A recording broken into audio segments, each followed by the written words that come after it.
welcome to the swamp. It is Year of the Pirate, from Salt 2 to Black Flag Remaster and Windrose. I'm all in for it.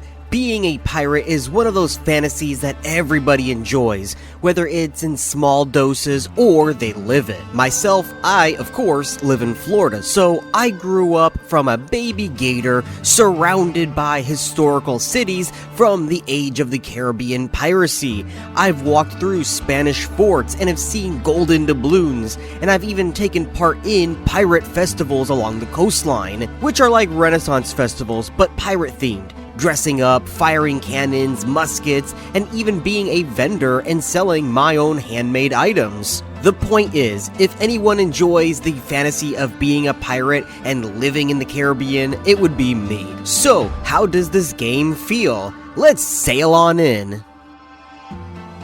My name is Excalligator, and I review games using a category-based system built for survival, open world, and RPG titles.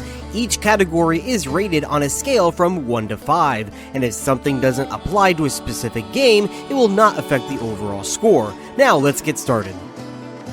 So I've only played for 43 hours, and while that may sound like a bit, really half of that was spent grinding materials and building my Spanish settlement, with the other 20 or so hours actually spent exploring and fighting. And even then, I've not actually hit the end of the early access. The game is just that vast. I've only done 2 out of the 3 available zones right now. Windrose originally was named Crosswinds, which in my opinion is a cooler name. It was originally supposed to be an MMO-style pirate game with survival elements. Later on, it was changed to be more single-player and co-op focused, with a heavier emphasis on the survival and exploration, thus renamed to Windrose. In this game, you come across a sacred artifact that is sought after by the famed pirate Edward Teach, also known as Blackbeard. After being shipwrecked, you build up from nothing, rebuild your crew, and not only hunt down the pirates who sail under Blackbeard's crew, but also search for this legendary artifact. You are going to need at least a mid-range computer, but it is highly recommended for an above-average PC in order to run this game smoothly.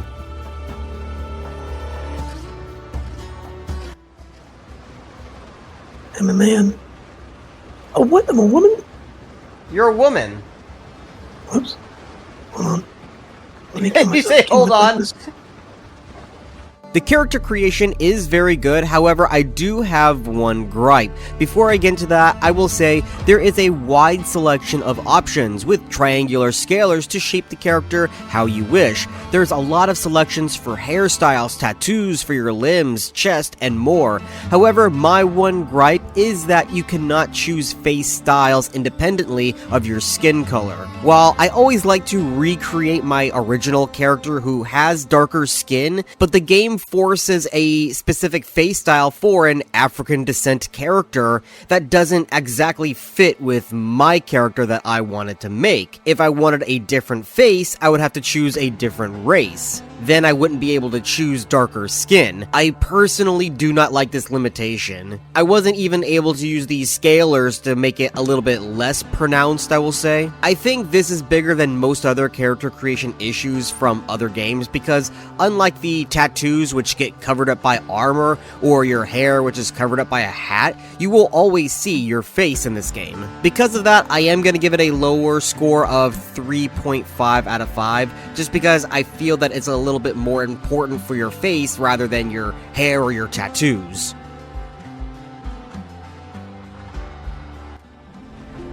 I don't have any bullets or gunpowder. Oh, I died. I died too, to a fucking dodo. The introduction is a little bit all over. First, you start off with a basic black screen with white words. Then you are spawned into your ship, which is being raided by Blackbeard's crew. This is your basic tutorial on how to move and fight, though with it being as frantic as it is, it's not as good as teaching the player. Once you reach the deck, it cuts you off to a new cutscene that is structured more like a comic book. I actually really like this style and wish the first intro was like this. It shows you are affected by the artifact before being shot. After the ship sinks, you wake up on a beach to find out that the wound is gone, but there's a strange marking down your arm. This is where you begin your survival, chopping trees, gathering stone, building your first bonfire, and workbench with your tools. What is different is that you start off with a basic sword and pistol, however you have no ammo or gunpowder. You will also notice that you will absolutely get fucked by every creature you see. The start of the game is absolutely brutal in terms of the PvE, but simple in terms of the survival, each of which will get expanded upon further in a different section. But for now, the intro is going to be a 4 out of 5. I think it's just enough to get by, however, the tutorial itself could have been a little bit better in terms of helping the player learn rather than just stating something and saying go. I'm not talking about hand-holding, just more or less instructional.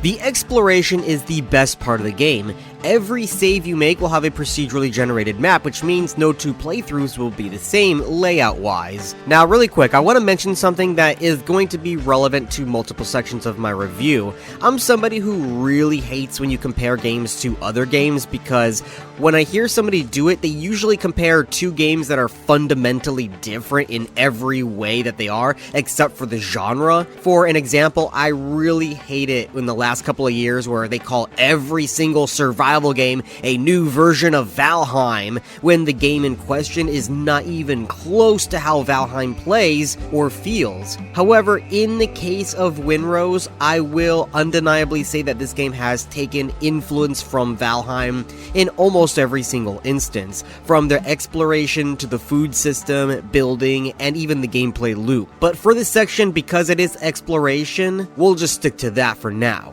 Now, on that note, the map is covered in a fog of war. As you explore, it opens up. Each island you find will have a random number of points of interest that can range from pirate camps to ruins, dungeons, strongholds, and even puzzles. You can sail early on with a dinghy that is immune to pretty much all enemy damage, but is super slow. Eventually, you will find a larger boat, fix it up, and it will speed you through your adventures. Yet it will attract the Blackbeard crew members to fire at you. More on that in the PvE section. While sailing, you can find floating debris to loot for materials and currency. I hope that they flesh out the sailing a little bit more. Allow for things like whale or shark hunting, maelstroms to avoid, maybe even krakens. Each location will have a number of chests to loot. Once every chest is located and looted, it will check off on your map as completed, which is really nice and allows for players to have a sense of accomplishment. There are different biomes you can find.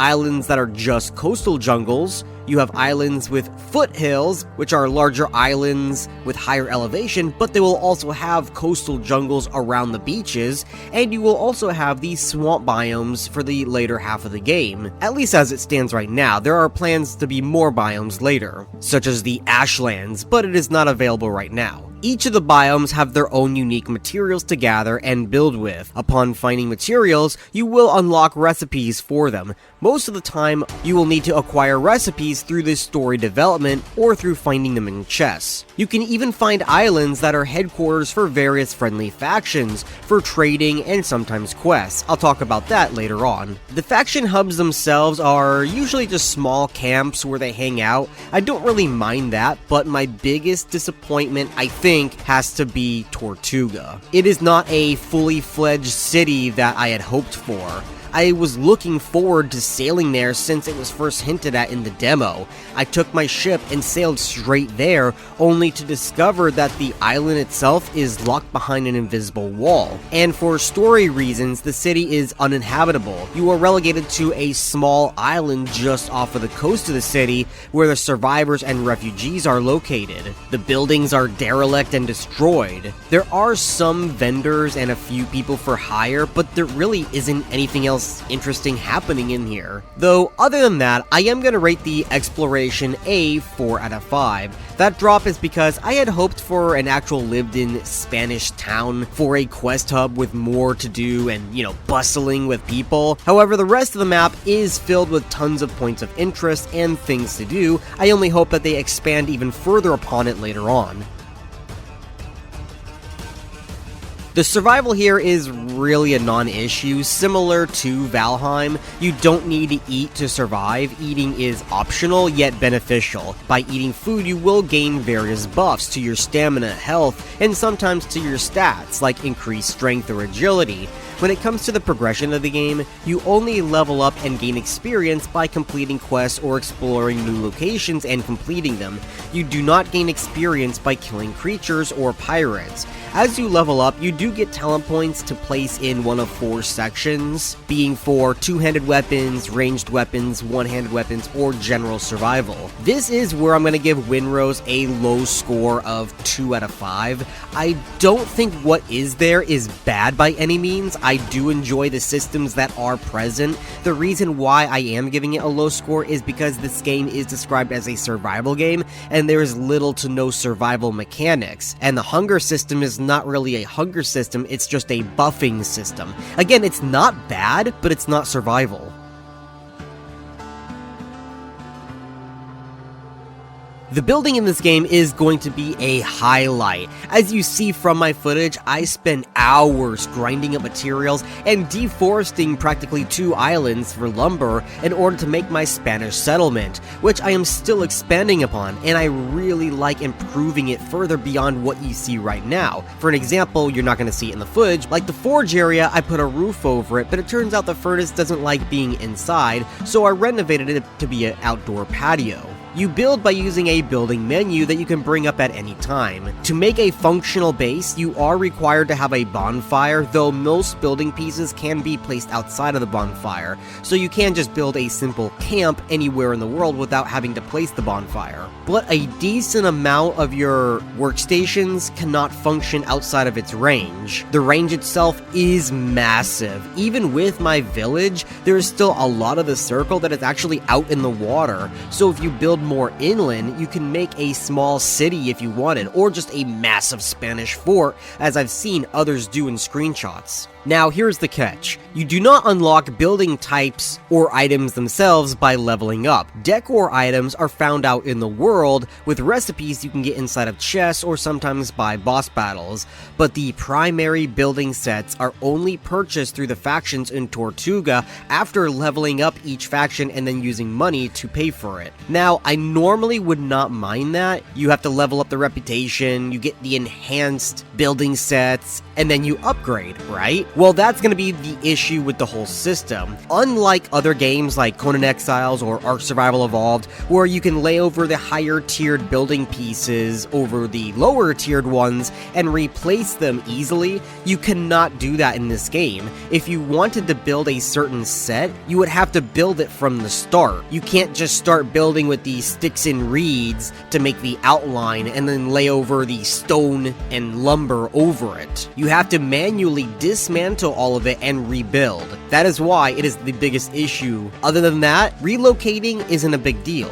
You can get full refunds for dismantling and replacing items easily. Now, while building, it may take only 1 or 2 resources to make something, but to make a large base like mine, you will need pretty much hundreds, if not thousands, of that resource. And unfortunately, trees do not respawn. I don't think rocks do either, yet metal and other plant-based resources will respawn. For a renewable source of stone, I found just revisiting an ore mine was actually good. While for trees, you can on a rare chance get seeds from chopping them down, and you can plant them to get around 10 wood instantly when it's fully grown. Then you would get the seed back so you can replant it and pretty much have a unlimited renewable source of wood. The issue is that the seeds themselves are extremely rare. I pretty much deforested 2 islands and only had like 8 tree seeds. Now, there are other methods to get wood. You can find them floating around in the ocean potion by picking up crates of it. Another method is that at some point in the progression, you can buy items that are essentially contracts. You use them like a resource to hire and build stalls of vendors who will sell you items. Now, they don't sell it to you outright. You do have to place an order and have it shipped in, and it takes just over a real-life hour, but these vendors will sell wood. With the crafting itself, you will need to make a decent-sized base because there are a lot of different crafting stations, and as you progress, you also need to upgrade these stations by placing the related items, pretty much just like Valheim. Unlike Valheim, you do not need to place the upgrade items right next to the station. You can place them anywhere within the bonfire range. Crafting will also take resources from any storage chests within the bonfire range, so I am glad that more games are doing this because chest pulling is pretty much essential at this point for that quality of life. Now, there is no way to label chests that I've seen, even though you do have a fast drop system. So what I've been doing is using the decorative signs and placing them on top of chests to help label them. Farming itself is also really easy. Now, you don't unlock it until later after the first major boss battle, but once you do, you can find abandoned farms in the foothills area and gather farming soil where you then can plant the seeds that you've gathered from various vegetables and fruit, and that's pretty much it. You don't need to fertilize or water. They grow after some time, you gather them, and get the seeds back so you can replant them right away. Overall, I think this section is going to get a 4.5 out of 5. I took a small point off because I don't like how pretty much all of the building types are behind the Tortuga reps, and on top of that, you cannot replace the older building pieces with the newer ones. You would have to completely restart.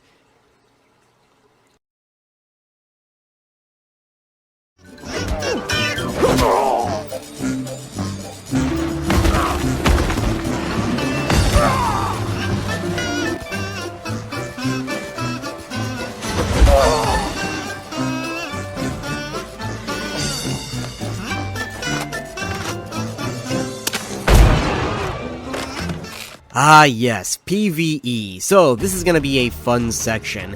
Now, I'm actually going to give this 2 different scores. One for the ship battle, and one for the on-foot combat. The foot combat is a mixed bag. It seems that they wanted to make it a bit more Souls-like, however it comes off a bit clunky. Now, I don't fully hate the system. It's definitely better than other games where you pretty much just spam the attack button and hope you do more numbers than the opponent. Here, you do have to block or dodge. In my case, I will usually attack once or twice and then walk away to allow my stamina to recover before attacking again, only blocking if the enemy is about to strike before I can get away. Now, some creatures and pirate abilities will go through the blocking, so you will be required to dodge away from those. Usually these abilities are indicated by an anime-esque red flash across their eyes. Those are going to be much stronger abilities that not only hit harder, but often can deal status ailments like bleeding. Armor is not tiered in a way as normal RPG games where you go from iron to steel and so on. Instead, there are different sets you can get at any time, to a degree that is. And from there are equipment levels. The average level of your gear will determine the stats when it comes to attack and defense. You can upgrade your armor and weapons as you gather materials, and every checkpoint in the game, such as after a major boss, which would be like level 6 or level 11,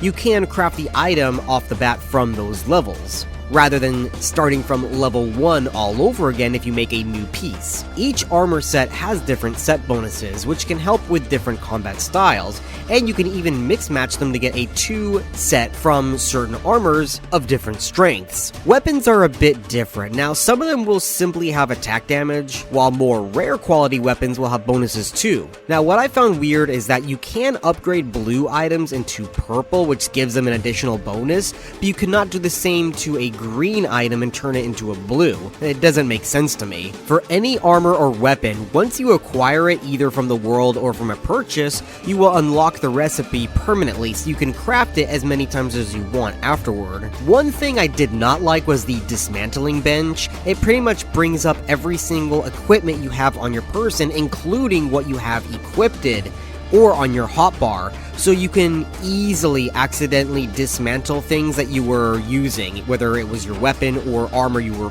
wearing currently. I actually dismantled several items by accident that I did not want to, and it did lead to frustration. Now, the last thing I wanted to mention for this subsection is the enemy difficulty. You will notice off the bat that creatures in this game will absolutely ruin your day. The first few hours will be rough as you try to get enough levels to gear to even dent the enemy without getting one shot. This will lead to a lot of frustration of many players. On top of that, the end of each section will have a boss battle, as I mentioned before, and the bosses have tons of health and will destroy you in a single hit. This is not a fight you could raw damage. You do need to be patient. Strike once or twice when they are open, and then pull back as soon as you can. It is easier with other players, but it is doable solo. Now, not including the boss battles, I have noticed that just regular creatures or enemies out in the world will retain whatever health they are left off with, so you can actually just death run it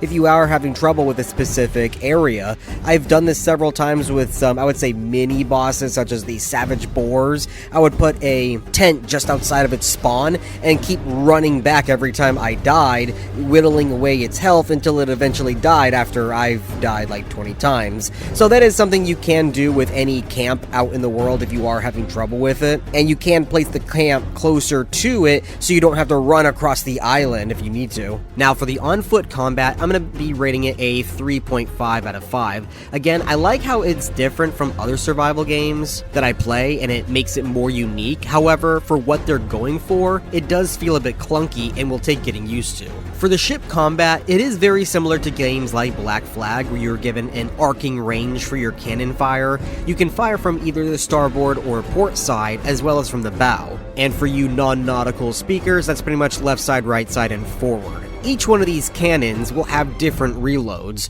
so you can fishtail the enemy and fire multiple times in a short span. Of course, that is if you can get behind them in a way to do that. Sometimes aiming can be a bit hard, especially because hitting sails will do nothing with regular cannon fire. That's why you would use the bola in order to hit the sails and have them slow down. Sometimes you can get into a low point of a wave, and the wave will block your cannon fire as well. At times, you will have to calculate where to intercept a ship as it flies through the waves. You can also go into battle with multiple ships at once. Now, your ship level is determined by its hull, which is its armor, the cannons, which is pretty much the weapon, and the boarding party gear for when you board. Boarding is generally optional. You can just blow up the ship instead if you wanted to, though sometimes you will get a quest that will require you to board. Sometimes if you are near a faction location, the various faction ships will aid you in combat, and will give you more rewards if you are successful. Right, now when it comes to the combat for the ships of the game, I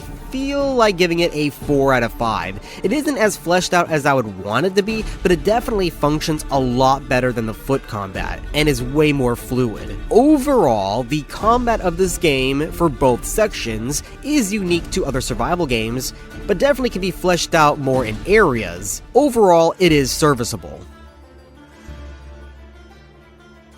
While I won't rate the story itself since we're still in the early access, the delivery is pretty good. You are kickstarted off once you make your first bonfire and are visited by Dr. Galen. He will give you your first main quest, but he can also give you some side quests. From there, you can get other side quests to go out into the world. You find them either by exploration of certain locations and stumbling upon a story from environmental storytelling, which may lead you to other new locations, or you could find quests from other NPCs in the various faction camps. These quests can be as easy as discovering things in the world, looting objects, crafting items, or even ship combat. I'm gonna give this section a 4 out of 5. It definitely helps fill out the world and make it so much more fun when you discover a hidden quest in the world, but I would hope for more in-depth quests later on.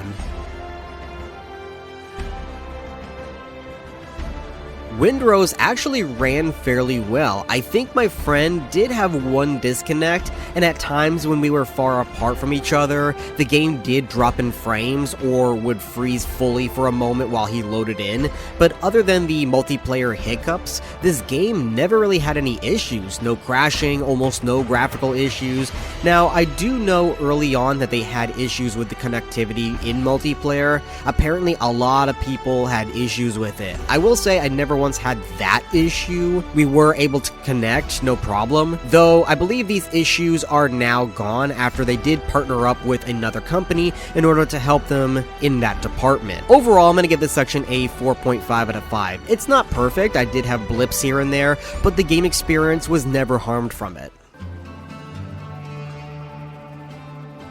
My overall score for Windrose in its early access is going to be a 4 out of 5. Now, I will say that the average scores actually came out to a 3.8. However, I gave it a boost because even though the survival score is what dropped it, I don't really think that it should define what the game really is. It is an excellent introduction for a pirate survival style game with tons of content and gameplay that many players would want. Though some systems fall a bit flat, it is in a mild sense. There is still plenty of time to refine what is present and even add more forms of content in the future. I cannot wait to keep playing it and will definitely recommend it for others to try out as well.